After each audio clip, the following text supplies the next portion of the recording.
Well, it is International Women's Day, and France has held a ceremony to mark the enshrinement of abortion rights into its constitution. Lawmakers voted in favour of the measure this week. France is the only country in the world to guarantee abortion as a constitutional right. Advocacy group, the Centre for Reproductive Rights, says that in many parts of the world, women's access to abortion has improved over the last 30 years. But several countries, including the US, Poland and El Salvador, have rolled back on the right to the procedure. Our next report takes a look at some of the countries that have restricted access. El Salvador, where abortion carries penalties of up to 50 years imprisonment. Life legally begins at conception here, and the state is ruthless in its pursuit, even of women who have medical complications in their pregnancies. Like Lillian, not her real name, who served 8 years after a delivery emergency. I was arrested, accused of aggravated homicide of my newborn. I never left the hospital. I had a uterine tear, and when I woke up, my baby had died, and they said I was to blame. A human rights court has ordered El Salvador to address laws that criminalize women who have such pregnancy complications, but that's unlikely to move the needle on legalizing abortion here. The United States became an abortion battleground in 2022 when the Supreme Court reversed its own decision made almost 50 years earlier that made access to abortion a federal right. Since 2022, some states have limited or banned the procedure, while other states have enhanced access, depending on who's in charge in each state. Republicans have also pushed for a nationwide ban, but Democrats have sworn they won't let that happen. And the issue is very much in play as elections come nearer.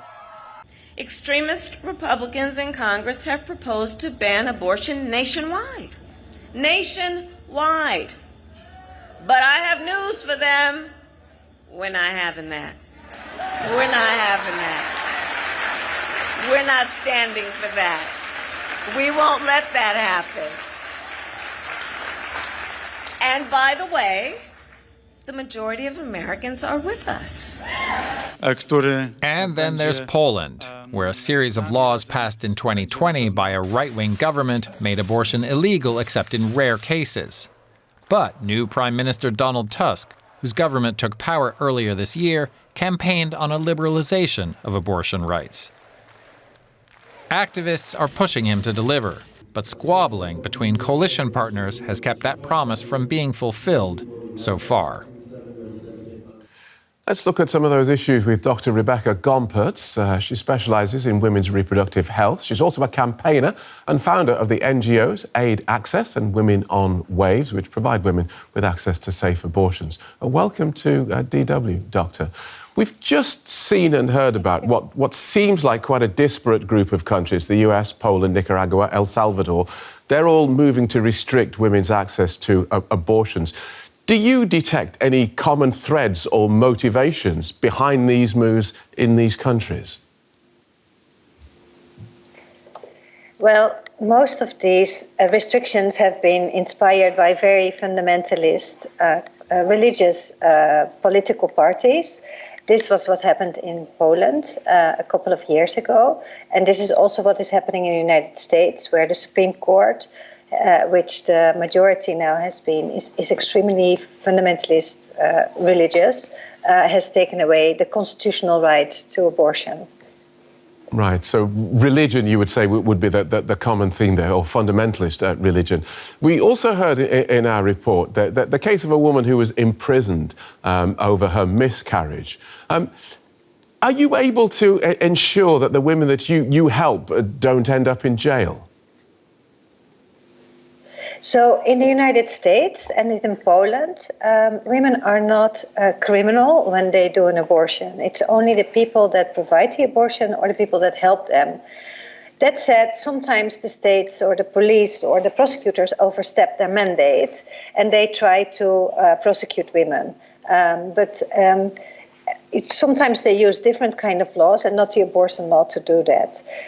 What we do is when women are reaching out to us and they need an abortion and it's sent to them by mail, We tell them that if they need to see a doctor when they have a complication, which is extremely rare, that they can go to an hospital and say that they had a miscarriage, because an abortion with pills is extremely similar or is the same as having a miscarriage.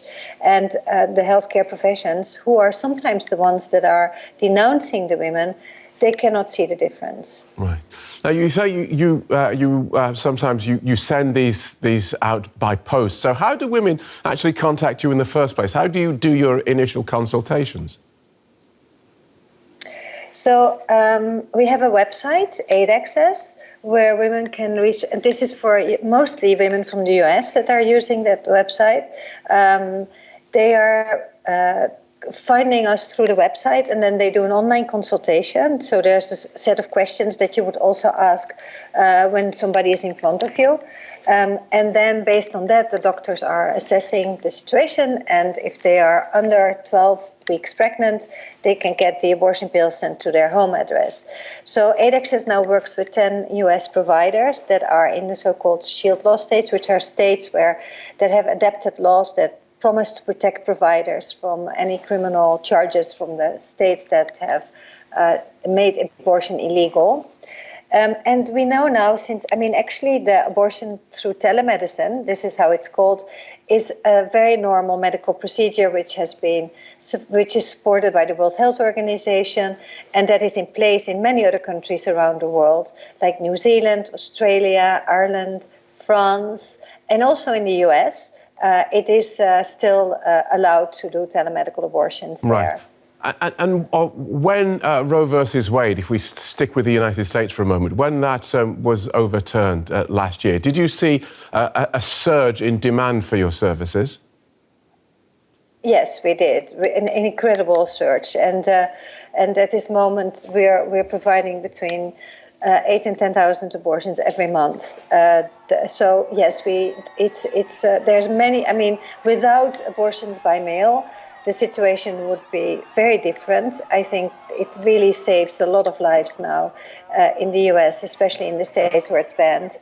And the good news is also that it is costing much less than the in-clinic abortion. So it has made abortion more available for many people also outside of the states that restricted access to abortion. And also some people that cannot pay, they can get the service for free. Right. So we also in our bulletin, we've heard that France's President Emmanuel Macron has now enshrined abortion rights into his country's constitution. He now wants to make abortion a fundamental right across the whole of the EU. Do you think that's likely to happen? It should be. I think a lot will depend on the coming elections. There will be European elections in the European Union. And to be honest, I'm not very hopeful that the parties that are supporting this human right, will be elected. Of course, we're seeing, even in my country, there's a tendency for very, anti-democratic movement. So I hope it would be wonderful if it happened. It should be in the European Union and human rights. There is one, actually it's not so difficult to change it, because there's in the agreements between the countries, there just needs to change one article needs to change. Okay. Because all the other things are, concerning human rights are regulated by the EU centrally, by the European Parliament. Thanks for joining us, Doctor. Dr. Rebecca Gompertz, founder of the NGOs Aid Access and Women on Waves. Thank you so much for having me.